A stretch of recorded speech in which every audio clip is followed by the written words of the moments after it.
At the beginning of each service, we take a breath and settle into our seats, letting our bodies become still, letting ourselves become quiet, doing the best we can to be present here and now. If it helps to put your hands on your belly before you breathe, you can do that. In through the nose and out through the mouth.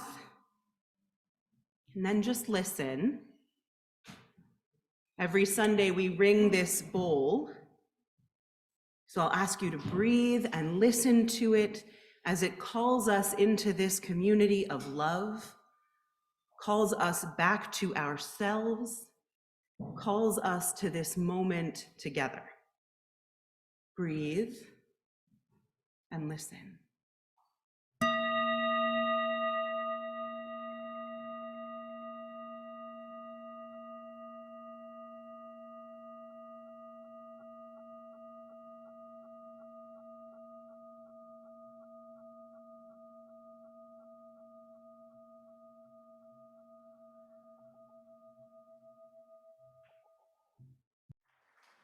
It is really super great to see all of you here in Anderson and at home at a distance on Zoom. I can tell you, I'm going to start doing this so that we know there's about 30 people on Zoom with us this morning, and there's over 70 here in Anderson. I know, which is super exciting. So whether you're on Zoom or whether you're here, welcome to all of you.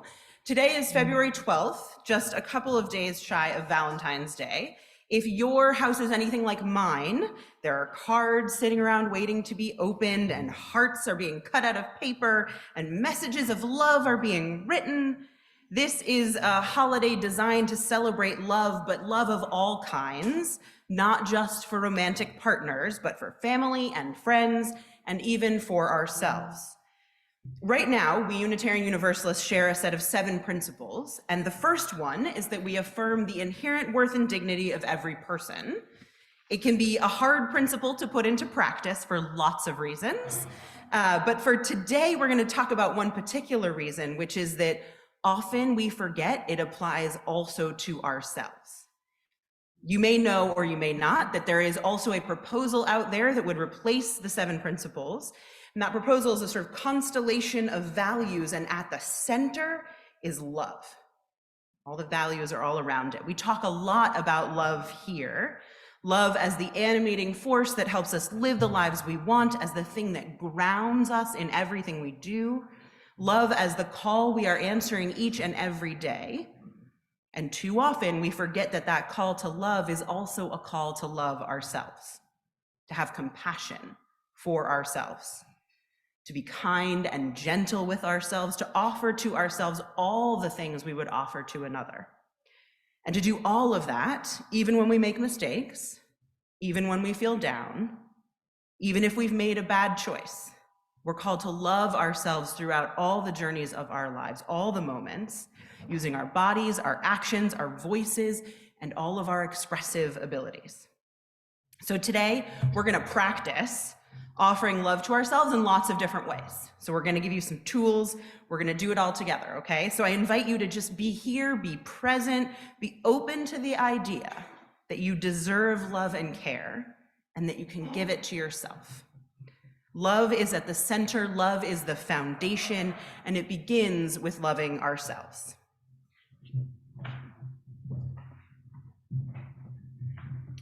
So our first reflection today, as we begin our exploration of self-love from that which is our closest and most intimate home, our bodies.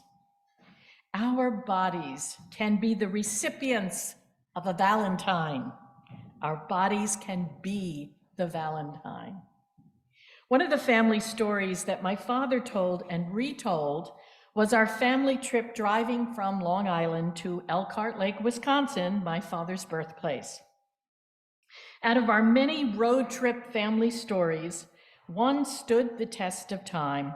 Apparently, my father drove 986 miles sitting on a 12-inch screwdriver the entire trip.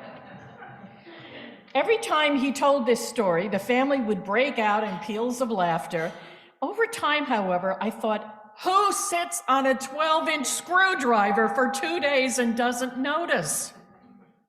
There is a hilarious line from James Joyce's The Dubliners. Mr. Duffy lived a short distance from his body.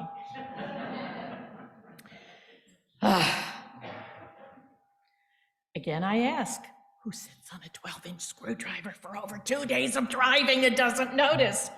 Well, part of my body Valentine is to admit that I carry my father's DNA in that I don't always notice physical sensations in my body.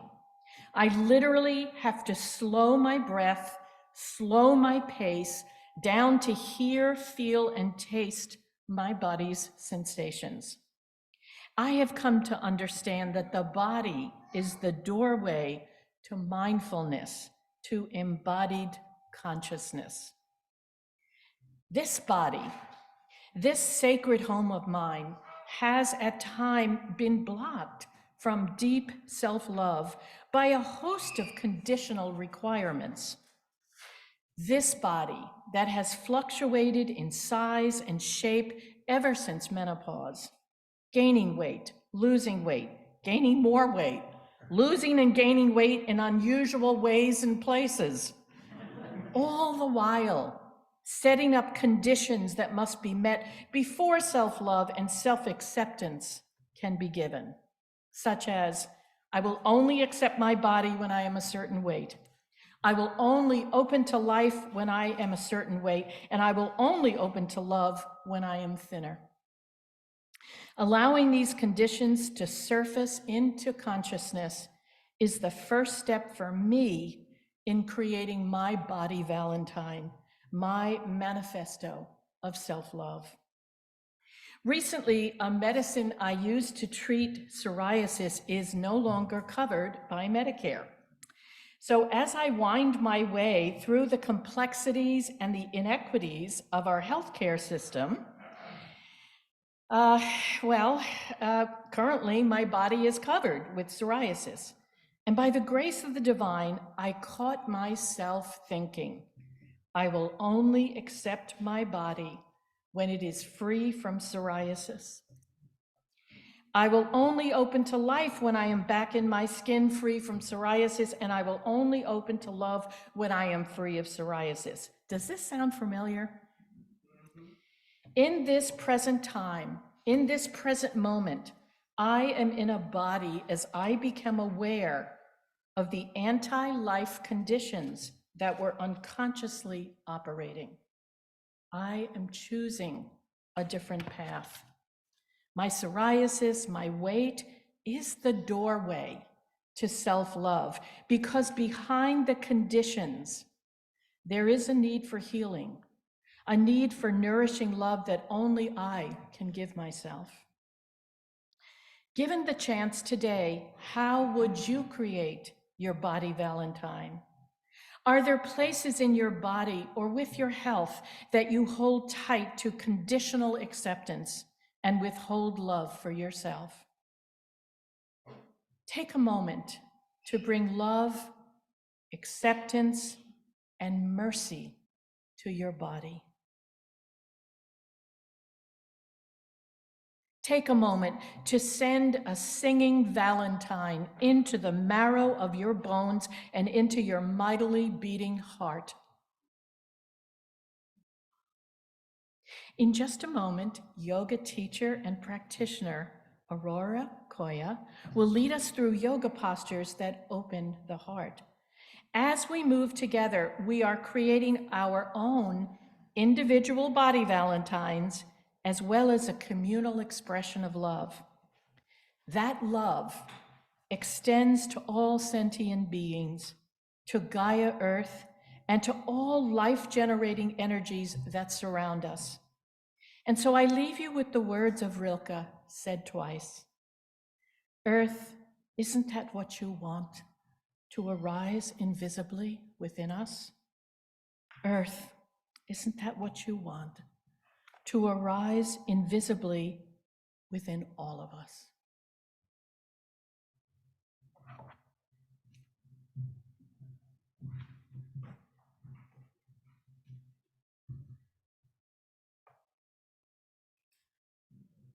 Morning. Can everyone hear me here? And hopefully at home on remote. If not, maybe in the chat you let me know if you can't hear me. So I promise you, you will not be looking like a pretzel by the end of this morning. I'm going to walk you through some very, very simple chair yoga poses with the intention of opening the heart chakra, a site for love and compassion, and as we've been speaking today, self-love. So the very first one is one we've all done before, but I'm going to ask you, please, bring your intention to it.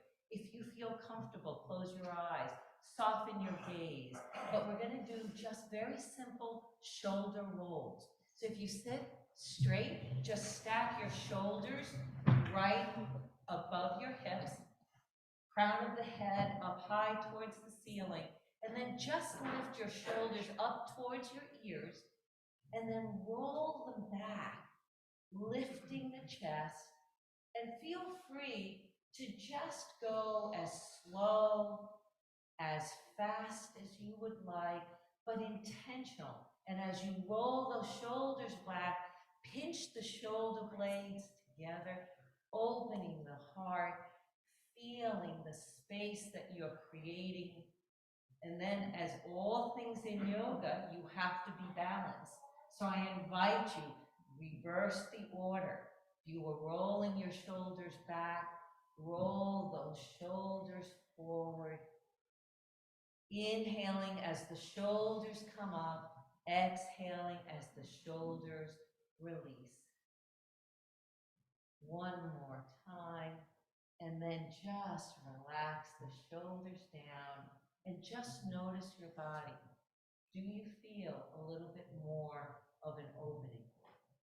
The next two, I'm going to ask you to maybe sit up a little bit further to the front. So come to halfway in your chair.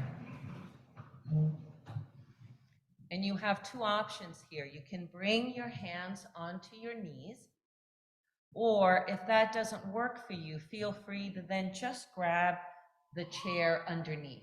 But if your hands are placed either at your knees or on the chair, on an inhale, lift the chest, roll the shoulder blades back, look up, pinch those shoulder blades.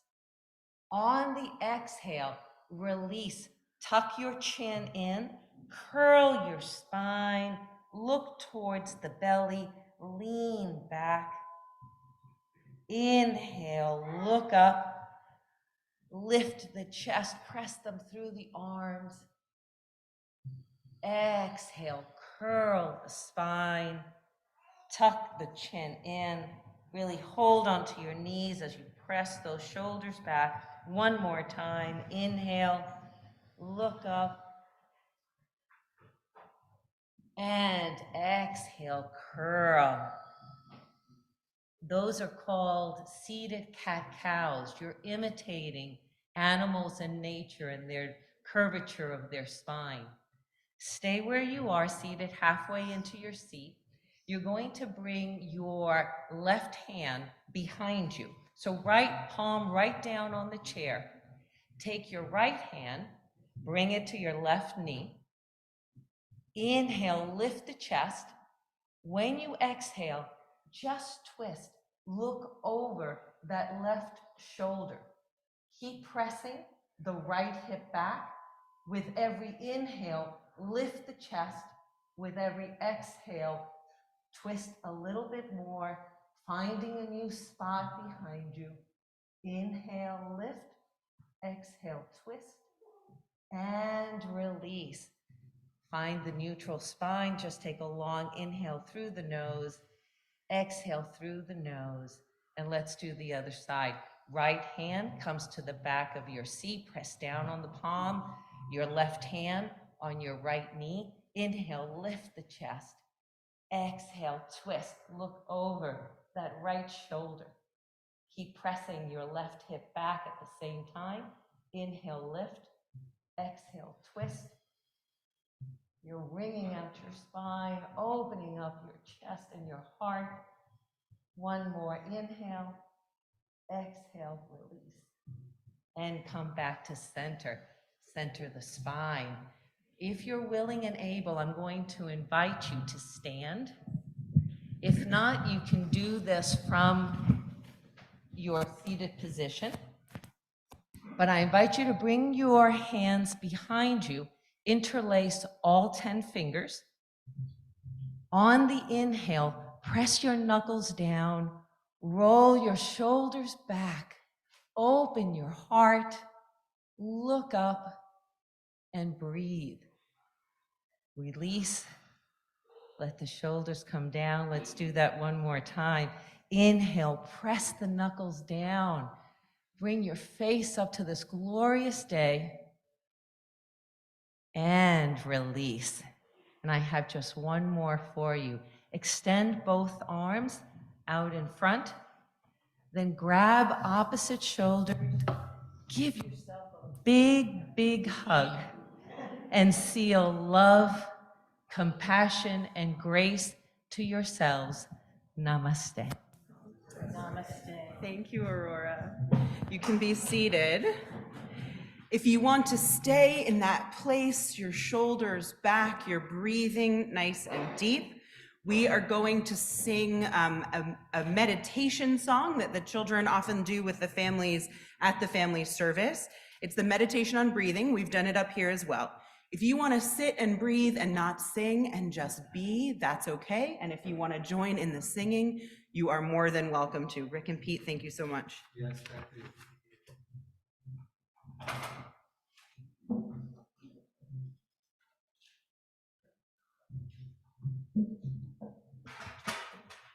What an absolutely perfect song we're going to do considering what we've just done. It so fits in. So with this song, what we, with all the hymns that we do in the Unitarian Society, there's so many beautiful songs that we do. This has got to be not only one of the most beautiful ones we do, but such a special song because, of course, everybody always sings along with all of the hymns. But with this particular one, there's different parts. And we bring them all together and make us one with those parts. So here's what's going to happen. We're going to open this up and ask those who have lower voices to sing first. And what they're going to be singing is, breathe in, breathe out, breathe in, breathe out. And for those of you who have higher voices, after we've gone through that a few measures, then you'll join in with, when I breathe in, I breathe in peace. When I breathe out, I breathe out love. When I breathe in, I breathe in peace. When I breathe out, I breathe out love. We're all going to do that, and then this might be a spoiler alert. Kristen is going to join us. Yeah. And anyone else with a voice that high? Yeah. Is she gonna spoil it? No, quite the contrary. Quite the contrary. Okay, ready to go? Here we go. Breathe in, breathe out, breathe in, breathe out. Couple more times. Breathe in, breathe out, breathe in, breathe out. When I breathe in, I breathe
One of my favorites. We're doing like a tour of my favorites this morning.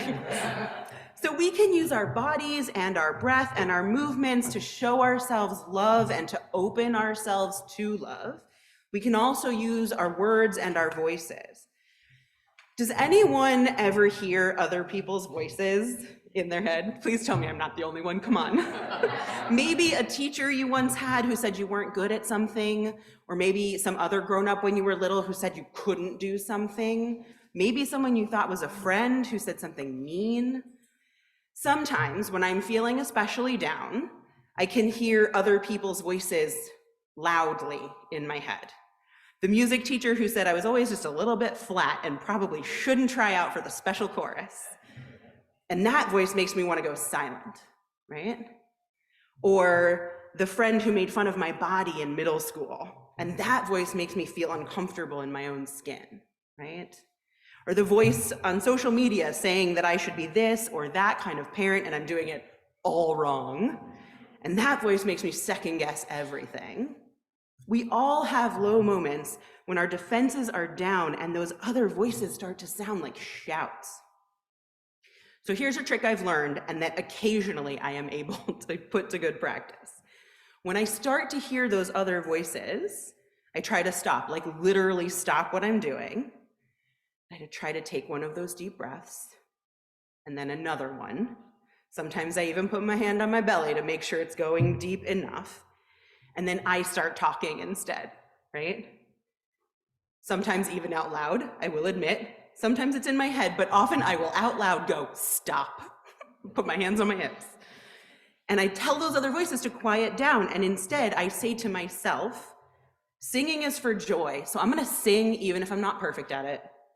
And my body does magical, wonderful things. So who cares if it's different from someone else's?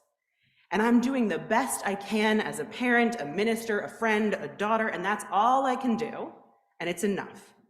And I make my voice, whether I'm saying it out loud or in my own head, louder than those other voices. And I remember who I am and what I'm worth, and that I'm loved.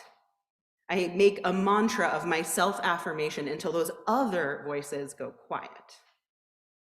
It's a struggle, it's a learning, it's a process, but getting to that place where you can affirm yourself, it can stop those cycles and those voices.